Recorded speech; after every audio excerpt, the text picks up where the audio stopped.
Welcome to Eastlake. We are an inclusive faith community dedicated to the free search for truth and meaning, seeking to live out a more just and life-giving spirituality in the modern world. We see faith as less about doctrines and dogmas demanding total agreement, but a life to be lived, enjoyed, and given away to others. What unites us is a growing awareness that life is a gift and love is the point. We welcome the entire human family, regardless of race, age, creed, physical abilities, marital or economic status, gender identity, or sexual orientation. So if you are curious and have come to see, if you are tired and have come to rest, if you are grateful and have come to share, if you are journeying and have come to grow, if you are wounded and have come to heal, if you are joyful and have come to shine, welcome home.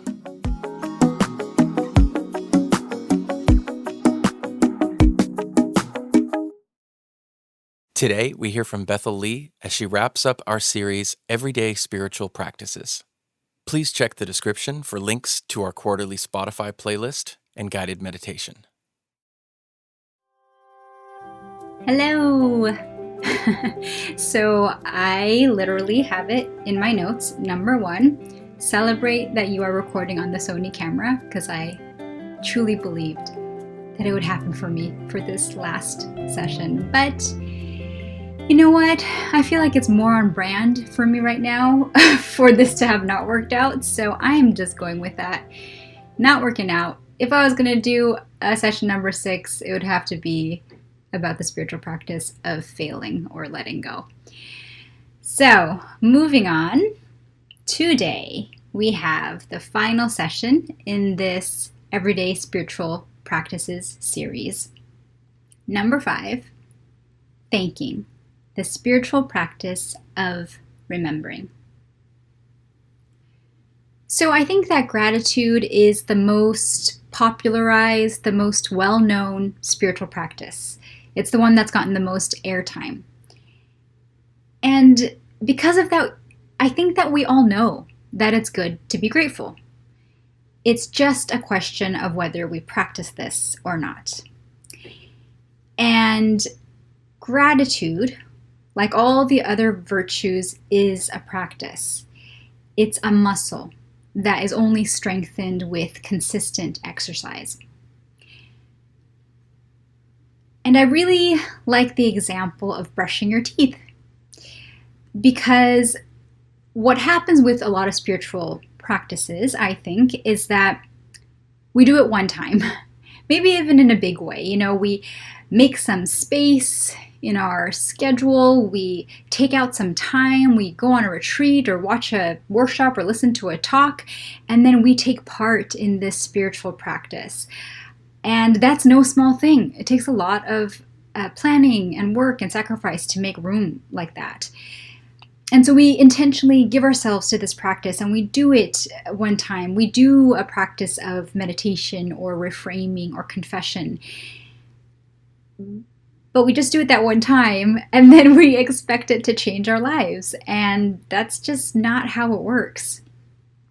If you brush your teeth one time on one day, that's not going to make a difference for the long haul. You have to keep doing it. Just like everything else, like work, like money, the benefits of spiritual practices really multiply when they compound. So, with that said, you all know what gratitude is. You all know that it's good to have it. So with today's session, I just want to focus on one specific way to practice it consistently in our lives. And of course, this begins with a story. In the Hebrew scriptures, there is a moment within the story of the Exodus.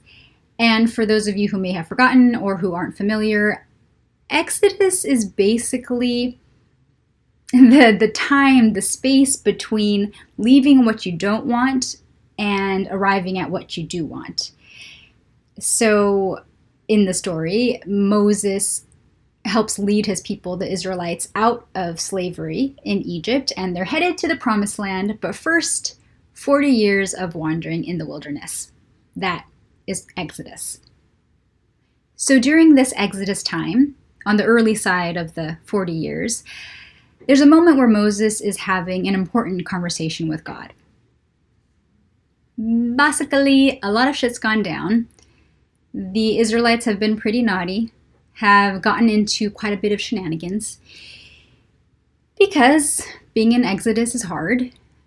So they've strayed, and Moses is feeling insecure, feeling scared that God might back out of the covenant that God made with the Israelites. Thus, in this conversation, Moses is trying to get God to recommit. Give me some reassurance that you're going to continue to be there for us, he's saying. And God responds, yeah, I got you. I like you. I know you. I got you. My presence will go with you and I will give you rest, says God. And Moses is like, okay, that's nice, but I need a little bit more of a deposit. So if you're really going to stay loyal to us, if you're really going to keep your promises, then show me something you've never shown anyone before. Show me your glory. And God says, okay, I'll show you my good. I will strut in front of you in all of my glory. But you can't see my face. That I cannot do. You can't see my face. No one can see my face. So as I pass in front of you, I'm going to cover you with my hand. And as I'm leaving, all you will see is my back. And I love this image, this reminder that our inability to see God, to see purpose, to see hope, goodness, glorious things, does not equate to an absence of God, of glory, of goodness, but can actually be caused by their nearness to us. That it's God's closeness that can ironically block our view. The God within us, the goodness, the glory, the light within us, as Jesus would refer to it, that we just can't seem to see because it's so close. Because we're busy looking somewhere else, because we're looking off into the horizon. We're looking for someone else, for something else, to save us, to inspire us, to reassure us. But it's right here, within us. Jewish sages have interpreted that Moses could only see God's backside because we can only ever see where God has just been. The spiritual practice of remembering. The practice of taking the time to remember the glorious things that we just witnessed today. The glorious and good things that just passed us by. The practice of noticing the glimpses, because sometimes, often, glimpses are all that we get.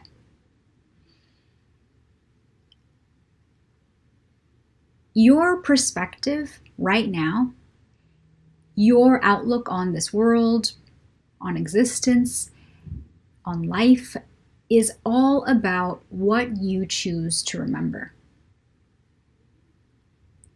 It's all based on whether you choose to clock the goodness that passed by you today. Did you have a good day or did you have a bad day? That depends on what you choose to remember, what you choose to notice, what you choose to carry forward with you into tomorrow. And if you're like me, you're probably thinking, well, I'm not going to be selective about how I remember the past. I'm going to remember it the way that it actually happened. but nobody remembers anything the exact way that it happened. Every memory has been selected, has been interpreted, has been taken in through one particular perspective. And so it is your choice on whether you want to give attention to the glimpses of goodness and glory in your day, or if you only want to focus on, and thus multiply, the things that do not make you feel grateful, the things that make you feel resentful and bitter. How you choose to remember your past determines whether you are grateful for your life today, or whether you resent living at all. Isn't that crazy? But it's true. How we remember determines who we are and who we will become.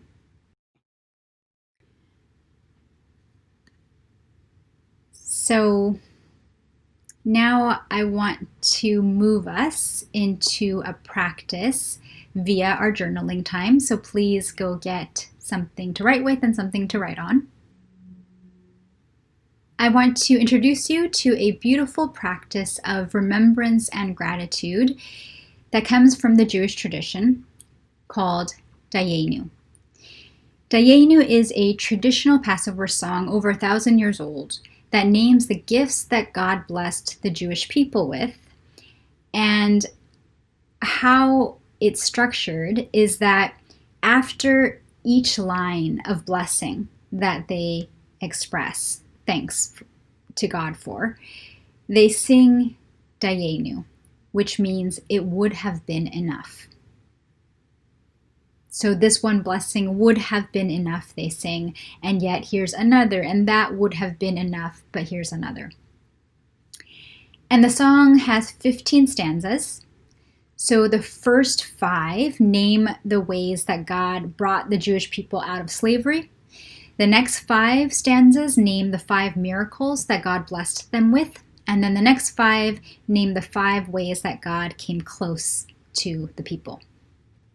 So we're going to use this Dayenu song as a guide, as a structure for our journaling today.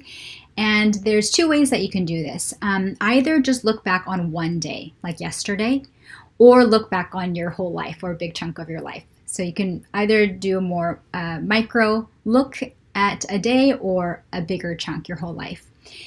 And you're going to be writing 15 blessings or 15 things that you're grateful for from either just one day or your whole life, 15 big moments. And there's 2 ways to do this. Either you can follow the format of the song by writing 5 ways that you've been liberated, 5 miracles that you've experienced in your life, and 5 ways that God or goodness has come close to you. So you can follow that structure, 5, 5, 5. And the other way of doing it is moving backwards. So if you're going to do yesterday, you would start from the night to the morning. If you're doing your whole life, you start from this moment in your life and then move into childhood. But you'll write 15 lines like this. If blank, if something, a blessing, a gift in your life, if blank, it would have been enough, but blank. So an example is, like a simple example would be, if I was doing the last day, if I had gotten to sleep through the night, it would have been enough, but I also had this fascinating dream. Or say that I've moved on into the morning. If I had gotten to drink a cup of coffee, it would have been enough. But I also got to stir in some yummy raw honey into that coffee. So there's a little simple versions or simple examples. And if you're going to do your whole life, if you're going to do bigger picture stuff, then, it could be like, a true example for me would be if I had a partner who is loving and kind, it would have been enough. But Dave and I also laugh like kids every day. So things like that. So you're going to do 15, either from one day working backwards or from your whole life working backwards, finding the big moments in your life. So please take at least 10 minutes to work on that and then come back. At the heart of the practice of Dayenu is this teaching that we will never fully know, recognize, really let sink in how blessed we are until we speak aloud our blessings in detail. And so for our circle work, for your conversations in your groups or partners, with your partners, you're going to share your stanzas, your lines, what you had just written, the 15 things you had written. And after you read all of yours, working backwards from like 15 until the first one, after you finish reading it, I want you to say something that resonates with you, but one practice that people have is to end it by saying, "Surely I am blessed." And then the group says to you, "Surely you are blessed." But if that doesn't feel right for you, maybe you can say, "Surely I am loved," or "Surely my life matters," or "Surely I have much to be grateful for." So just close it with a pronunciation of all the goodness that you recognize that you have in your life. And then whatever phrase you use, the group repeats it back to you and says it over you. And to close this session and this series, we are going to do a spiritual practice of meditation together now. I'm going to guide you in a version of loving kindness meditation that could really help us to seep and rest in gratitude. So, I invite you to close your eyes. Sit comfortably with your feet flat on the floor and lengthen your spine. Relax your shoulders and your forehead, smooth your brow, soften your jaw. And as you keep your eyes closed throughout the whole meditation, bring your awareness inward.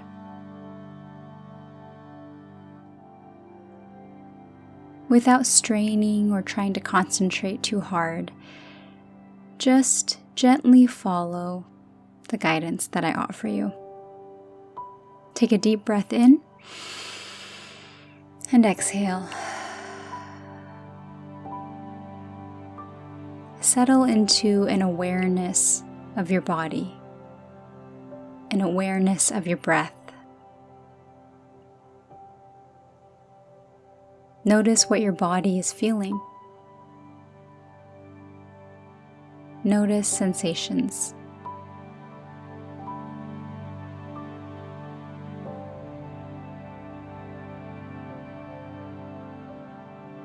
And as you bring your attention to your breath, notice how it moves you,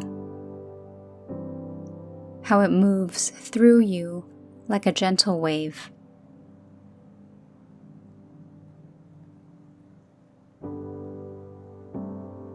In this meditation, we're going to be focusing on the goodness within ourselves and others.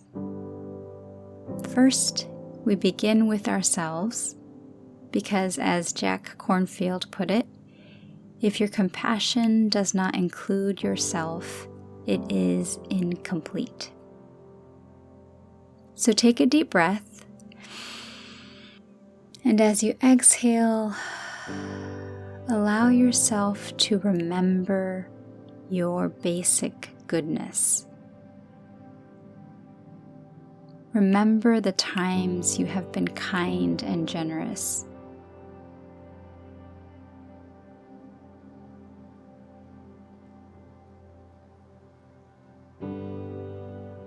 Recall your natural desire to be all the good things: kind, helpful, joyful, patient, and wise.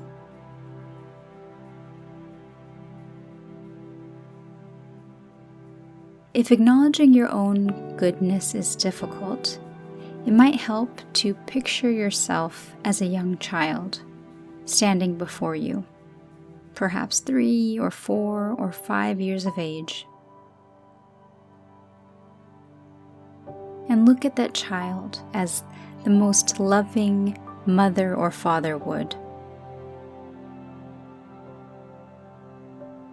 Perhaps this will help tender feelings of kindness to flow more easily to yourself.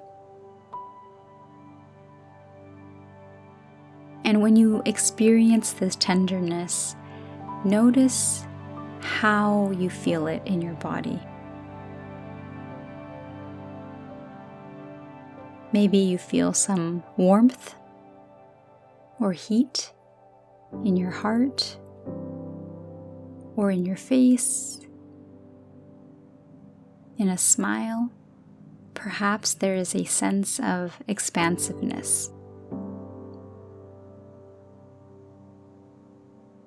Now, if you can sense a feeling of warmth in your heart, draw your attention to that. And as you do, think of a person close to you who loves you very much. It could be someone from the past or the present, someone still in life or who has passed. It could be a family member, a friend, a spiritual teacher, or a guide. And imagine that this person is standing or sitting on your right side. And that they're sending you all their love.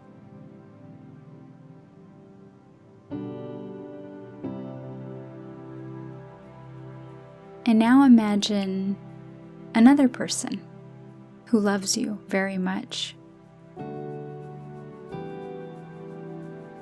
And imagine that this person is standing or sitting on your left side.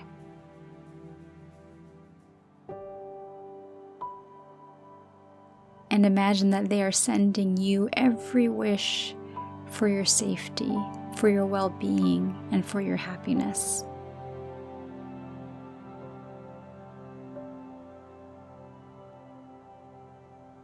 Feel the warm wishes and the love coming to you from those two people.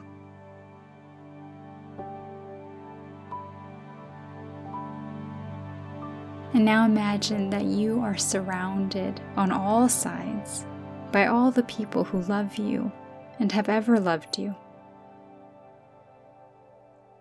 Picture all of your friends and your loved ones surrounding you, sending you wishes for your happiness, your health, and your well-being. Take it all in. Take in all the warmth and the love coming to you from all sides, filling you to overflowing with peace, joy, hope, safety, and love.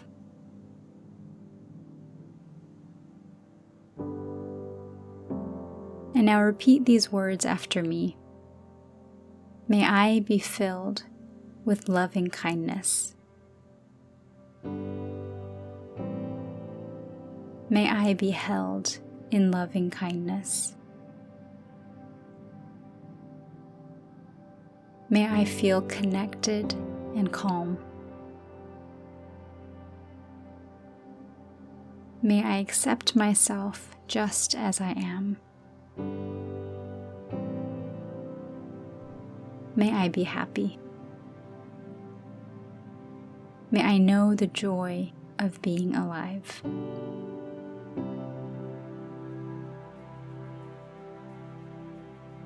Take a deep breath in and exhale. Now let's remember and honor the goodness of others. Bring your awareness back to the person on your right side and on your left side. And begin to send the love and warmth that you feel back to these people.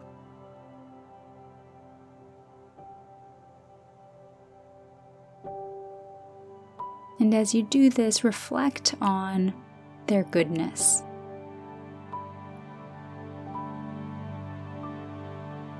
Remember the particular things that you love about them.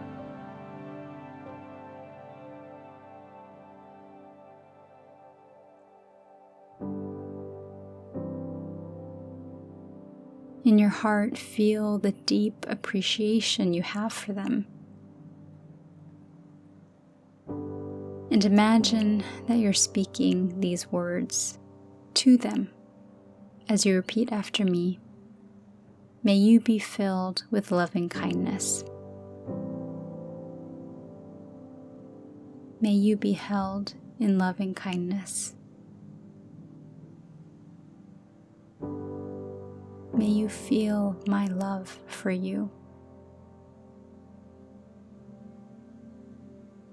May you accept yourself just as you are. May you be happy. May you know the joy of being alive. Take a deep breath in and exhale. Now, think of an acquaintance. This is someone you might see regularly, but might not know that well. So it could be a neighbor, or a grocery store clerk, a teacher, a doctor, or janitor. Someone who you see often, but you don't know that well.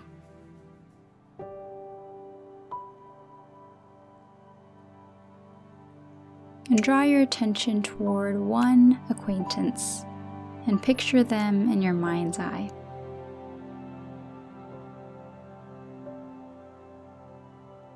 And as you look at them, acknowledge their inherent goodness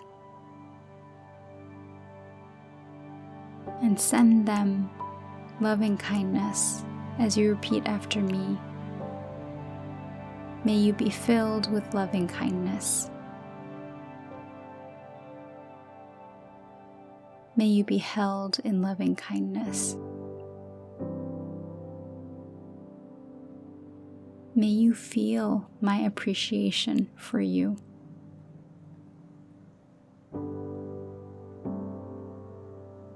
May you accept yourself just as you are. May you be happy. May you know the joy of being alive. Take a deep breath in and exhale. Now, if it's possible for you, bring to mind someone with whom you've had a difficult relationship. Someone it's difficult for you to feel sympathy or compassion for. And as you imagine them in your mind's eye, see if it's possible to let go of any feelings of resentment or judgment or dislike for this person. And it might help to imagine them as a very young child, maybe 3 years old.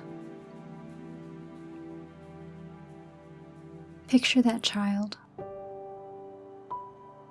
so deserving of love and kindness.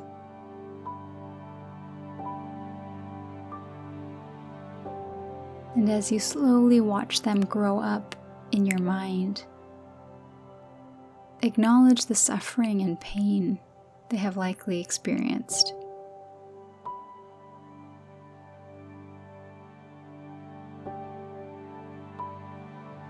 If it's possible, extend to this person the hope of goodness as you repeat after me. May you be filled with loving kindness. May you be held in loving kindness. May you know love.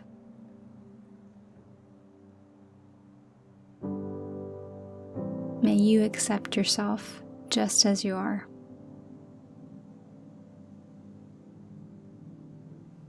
May you be happy. May you know the joy of being alive. Take a deep breath in and exhale. Finally, we are going to send loving kindness to everyone and everywhere all at once. And we'll do this by expanding our awareness, by zooming out so that we can picture the whole world, Earth, right in front of you. As you look at the world, send your best intentions to everyone everywhere by repeating after me. May all beings be filled with loving kindness.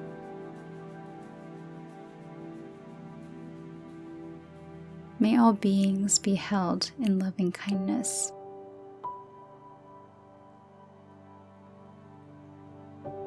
May all beings know they are loved.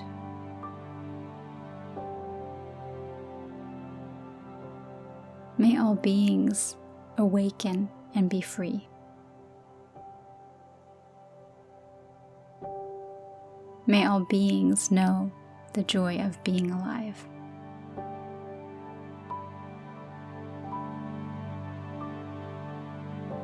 And now, as we bring this meditation to a close, I just want you to zoom your attention back into yourself for a moment. And in the same way that you might warm yourself with sunlight, I want you to absorb all that loving kindness energy that we just generated. Soak it all in. Soak in all that goodness.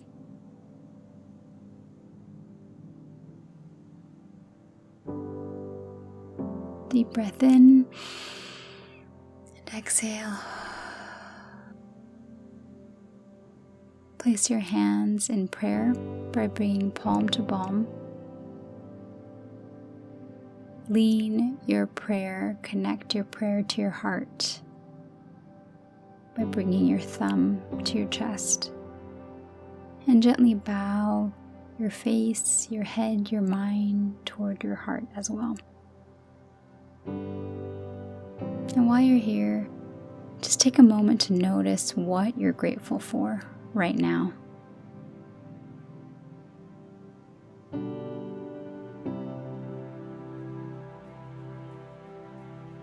Give thanks.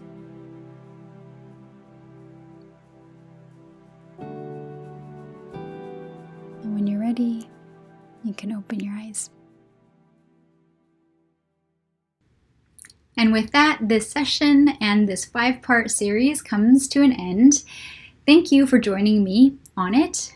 And until we meet again, the light, the good, the God in me recognizes, remembers, gives thanks for, and bows to the good, the God, the light in you.